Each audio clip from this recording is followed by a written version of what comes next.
ৰাস্তাত চাহ একাপ খাই গৰম লগাৰ লগে লগে শ্বপিং মল এটাত ফ্ৰীতে এচি খাব সোমালো আৰু ভাবিলো শ্বপিং মলত ফ্ৰীতে এচি পোৱাৰ পিছত মানুহে ৰাস্তাত কিয় গৰমত থিয় হৈ আছে। এই পৃথিৱীখন কিয় ইমান উল্টা।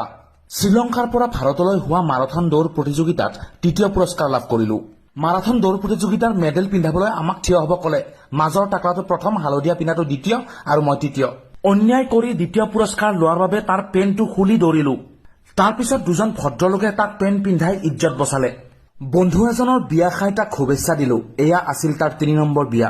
বন্ধুজনৰ প্ৰথম পত্নীৰ সন্তানটোকো হেণ্ডশ্বেক কৰি বাপেকৰ বিয়াৰ শুভেচ্ছা দিলো। বন্ধুৰ বিয়া খাব আহি তাৰ গাৰ্লফ্ৰেণ্ড দুটাও মুখ ফুলাই থিয় হৈ আছে। তাহাঁতক মই সান্তনা দি কলো, যদি ভাগ্যত আছে তহঁতেও চতুৰ্থ আৰু পঞ্চম পত্নী হ'ব পাৰিবি। বাহিৰত ওলাই দেখিলো এজন মানুহে মেচিন গান লৈ গুলিয়াই আছে। ট্ৰাক এখনৰ চৰ্দি লাগিছে আৰু নাকৰ পৰা ধোঁৱা ওলাই আছে। নিজৰ পোৱালি দুটা বাহত এৰি থৈ চৰা বাচ্চা মায়াক বেলেগৰ লগত পলাই গৈছে। কোনোবা মূৰ্খ মিস্ত্ৰীয়ে বাহিৰৰ ফালে এচিটো লগাই থৈ গৈছে, এতিয়া বাহিৰত বৰফ পৰি থাকে।